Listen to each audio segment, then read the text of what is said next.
هلو يا فنانين، عاملين ايه؟ يا رب تكونوا بخير. الفيديو ده تاني فيديو من سلسلة اكتشف هوايتك اللي بنكتشف فيها مع بعض الرسم على القماش. والنهاردة هنرسم مع بعض الشنطة التحفة دي، وهعلمكم فيها ضربات الفرشة اللي زي كده. وبصراحة هي مش صعبة خالص اطلاقا، سهلة جدا لو اتعلمناها مع بعض بطريقة سهلة وبسيطة، ومع التدريب هتعملوا احسن من كده كمان. ويلا بينا نبتدي. عملت قهوتي وغيرت هنا هدومي استعدادا للرسم بالالوان. مشكلة اغلب الفنانين هدومهم بتبوظ من الالوان، والحقيقة احنا لازم يدفع لنا بدل ملابس. فلو هتشتغلوا بالالوان نصيحة ما تلبسوش لبس تزعلوا عليه، يعني ما يمنعش لطشة فرشة من هنا، لون يقع من هنا كده يعني. حتى لو لحقتوا الالوان وغسلتوها على طول بتسيب اثر باهت على الهدوم، مش بيبقى حلو ابدا. فالبسوا هدوم ما تزعلوش عليها زي ما قلتلكم وانتوا شغالين بالالوان. انا حذرتكم اهو، ماشي؟ طيب قبل ما نبتدي اول حاجة عايزة اقولها لكم قبل ما انسى، انا هوريكم ازاي تحولوا الوان الاكليريك لالوان قماش في اخر الفيديو، فتابعوني للاخر عشان تعرفوا ازاي تحولوا الوان الاكليريك لالوان قماش. تاني حاجة والمهمة جدا بالنسبة لي، عاوز اشكركم جدا على التعليقات الجميلة اللي جاتلي على الفيديو الاخير. بجد ميرسي جدا جدا ليكم، لو قعدت اشكركم طول الفيديو مش هكفيكم بجد. ميرسي خالص على تشجيعكم، وميرسي جدا على كلامكم الجميل الرائع. اخر حاجة بقى، جاتلي اسئلة كتير على نوع الفرش والالوان، وهجاوب على كل اسئلتكم في الفيديوهات القصيرة اللي هي الشورتس يعني. فخليكم متابعيني دايما ومتابعين الفيديوهات القصيرة اللي انا بنزلها علشان تلاقوا اجابة على اسئلتكم كلها. واخر حاجة بجد بقى، في ناس طلبوا مني لينكات للادوات اللي انا بستعملها، فانا نزلت لكم كل اللينكات للادوات اللي بستعملها تحت في صندوق الوصف، زي الالوان والاقلام والفرش، على اساس لو حد حابب ياخد منها صورة او سكرين شوت وتسألوا عليها في المكتبات اللي حواليكم. وهتكلم معاكم في فيديو مخصوص على كل الادوات بالتفصيل وعن رأيي فيها وازاي انا بستوحي التصميم بتاعي. ده كله هيبقى في الفيديو الجاي، فخليكم متابعيني دايما واعملوا سبسكرايب للقناة، وما تنسوش تفعلوا زر الجرس علشان يوصلكوا التنبيه اول لما الفيديو ينزل. ويلا بينا نبتدي. انا هستخدم التيب ده علشان الف حوالين جلد الشنطة داير ما يدور. انا مش عايزة الجلد يجي عليه الوان، وعاوزة في نفس الوقت اللون يكون طالع من طرف الشنطة من جواها، ما يبقاش فيه فرق ما بين جلد الشنطة والرسمة. ممكن تكونوا مش متخيلين قوي اللي انا بقوله، بس ممكن تروحوا للدقيقة اللي هتظهر دلوقتي على الشاشة تشوفوا انا قصدي ايه، وترجعوا تاني نكمل مع بعض.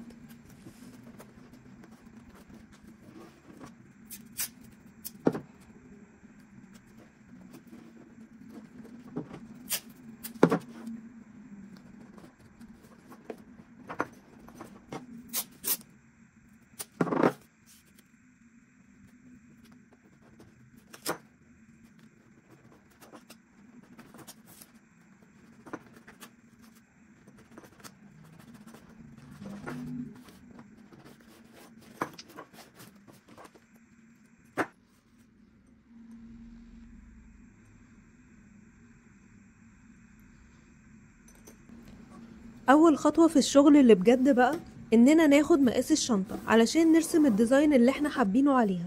وزي ما قلتلكم في الفيديو اللي فات، كل رسوماتي هتبقى على الربيع وعلى الصيف، وعلشان كده انا هرسم ورد على الشنطة، وهرسمها بالطريقة اللي وريتها لكم في اول الفيديو. بصراحة وانا برسم دلوقتي اكتشفت ان الفيديو وقف كذا مرة، وكنت برسم على الفاضي. الفيديو وقف مرتين وانا ما خدتش بالي. انا رسمت ورد بسيط جدا، هي الفكرة حقيقي في الألوان اللي هستخدمها مع الورد والطريقة اللي هستخدمها. ودي المرة التانية اللي الفيديو قطع فيها، بس للأسف عديت مرحلة كبيرة. أنا نقلت الرسمة على الشنطة، وكمان لونت الطبقة الأولى زي ما عملت في الفيديو اللي فات، ما عملتش أكتر من كده، يعني ما فاتكوش كتير تقريبا. وسبت الطبقة دي تنشف تماما، وهبتدي دلوقتي في الخطوة المهمة اللي هتديني الشكل النهائي. الجو قلب مطرة تماما وهوا شديد، يعني حاجة غير مناسبة للورد اللي أنا برسمه الحقيقة. شكلها هتضلم بدري، يعني ممكن نكمل بكرة بقى بإذن ربي. وبما إن مفيش تصوير، أنا الحقيقة قررت أخدكم معايا كافيه لطيف في الأجواء الجميلة دي. أنا بحب في الأجواء المطرة دي أقعد في كافيه واستمتع بالطبيعة، وحتى لو كنت في البيت بحب أعمل حاجة سخنة وأقعد جنب الشباك شوية. يا سلام، دي أحلى لحظات ممكن نخطفها من اليوم.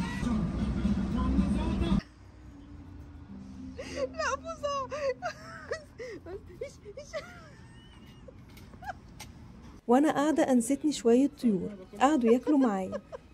قطعت لهم جزء من الكيك، بقيت انا قاعده باكل وهم ياكلوا جنبي.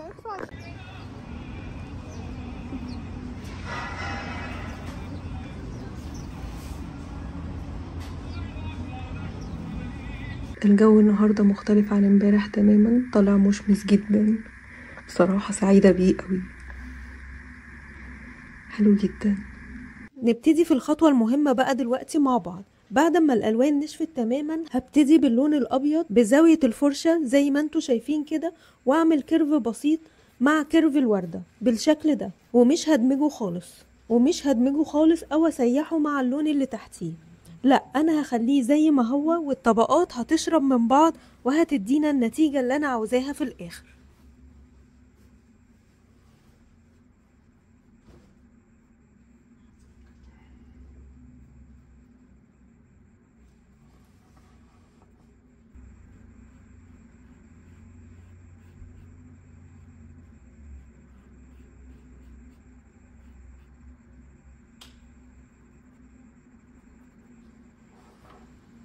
لاحظوا معايا في الجزء ده انا باخد سنة من البينك على طرف الفرشة مع الابيض علشان اعمل دايرة الوردة اللي من جوه. مع كل لون لازم تدوا نفسكوا وقت تفكروا انتوا عاوزين انهي لون وايه اللون اللي هيناسب اكتر مع الالوان اللي عندكم، هو ده اللي بيفرق من رسمة للتانية. انا ممكن ارسم نفس الرسمة بس ترتيب الالوان يكون مختلف عن المرة اللي فاتت، فتطلع الرسمة مختلفة تماما رغم اني نفس الشخص. اصلا رسمة الايد وضربة الفرشة بتختلف عن كل مرة رغم اني برضو نفس الشخص. ومش هقولكوا بقى عن المشاعر والاحاسيس في كل رسمة، ده بيفرق جدا وانتوا بترسموا، وبرضو هيغير من شكل الرسمة ومن احساسك بيها، وده اللي بيميز العمل اليدوي عن غيره، لان كل قطعة فيه بتبقى يونيك لوحدها، فريدة من نوعها، مفيش حاجة زيها ابدا. حتى لو حبيت تعملها بنفسك مرة تانية استحالة هتطلع بنفس الشكل والإحساس والألوان، هتبقى مختلفة حتى لو حاجة بسيطة. ده اللي بيفرق العمل اليدوي عن البرينتر أو عن أي حاجة تانية. هندخل بقى في اللون الأصفر وبرضو بضربات بسيطة من فوق وتحت اللون الأبيض اللي أنا عملته، وواحدة واحدة هنعمل باقي الألوان بنفس الطريقة.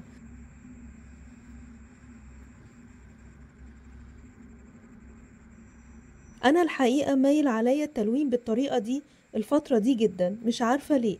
لا الحقيقه انا عارفه ليه، انا اليومين دول بقرا في كتاب فينسنت فان كوخ، حتى هنعمل رسمته المشهوره المره الجايه اللي هي ستاري نايت، ويمكن متاثره بالطريقه اللي هو كان بيرسم بيها. وبصراحه ما كنتش متخيله النتائج غير لما جربت بنفسي، وقد ايه الطريقه دي روعه في الرسم والتلوين. بجد فايتكم كتير جدا لو ما جربتوش الطريقه دي.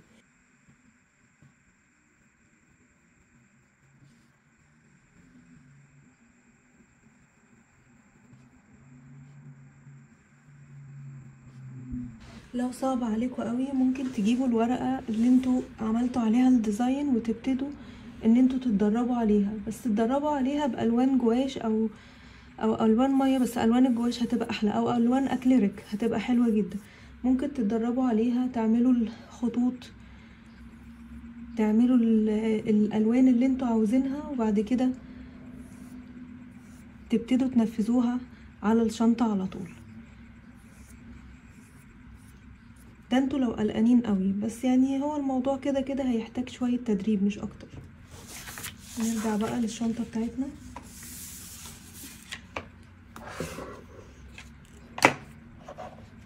انا حابة اعمل شوية خطوط برا فهعمل كده،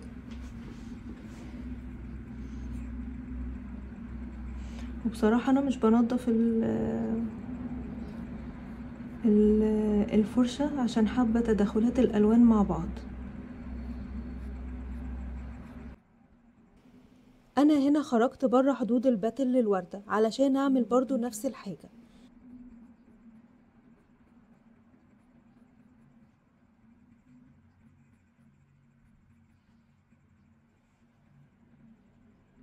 انا هنا ابتديت ادخل الالوان واحدة واحدة وبنفس الطريقة، وهسيب لكم المقطع كامل اللي خلصت فيه الوردة دي علشان تشوفوا بالترتيب الالوان، بس لازم ما تكتفوش بالفرجة، لازم تجربوا بنفسكم.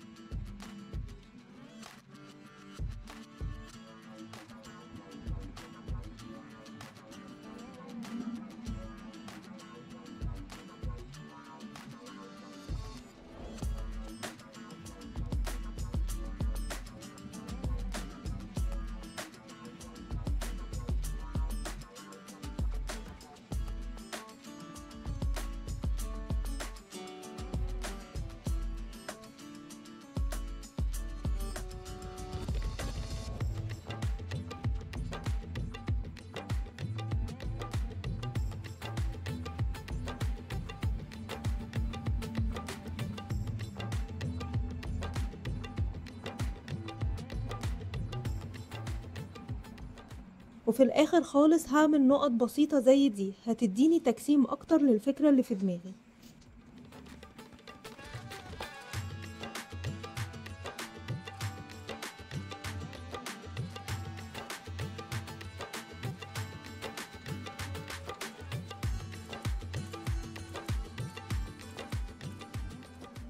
يعني انا متهيألي كده كفاية قوي.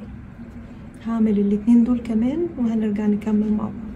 عاوزة ارسم فرع اخضر هنا، فهستخدم اللون اللي هو الفستقي الفاتح اللي انا عملته، اللي هو اللون ده.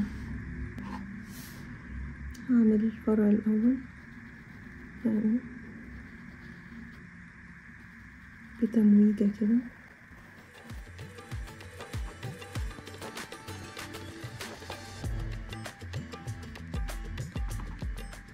واعمل فرع هنا.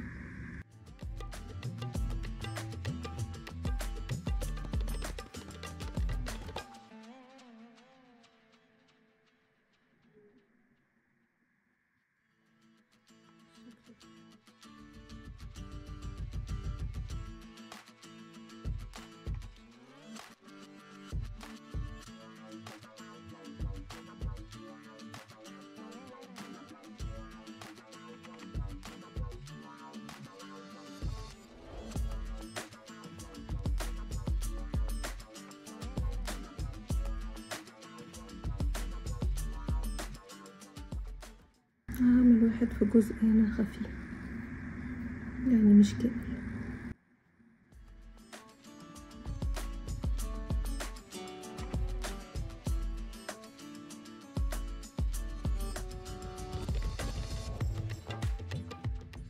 ايه رأيكم نعمل واحد هنا كمان ولا كفاية كده؟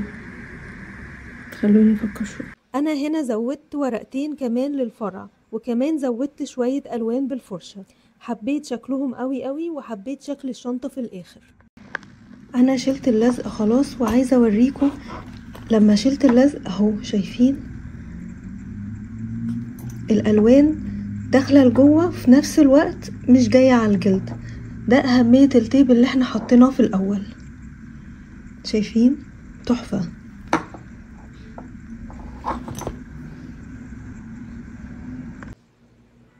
اخر حاجة عاوزة اقولها لكم قبل ما اوريكم الشكل النهائي للشنطة، الطريقة اللي بنحول بيها الالوان الاكليريك لالوان قماش عن طريق الوسيط.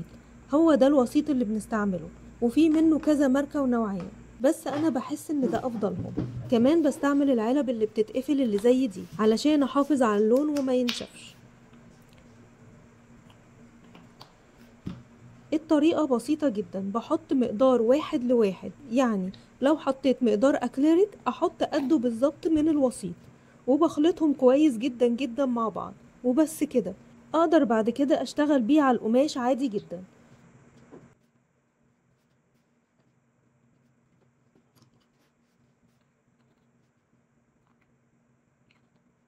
وده شكل الشنطة النهائي، واشوفكم على خير في الفيديو الجاي.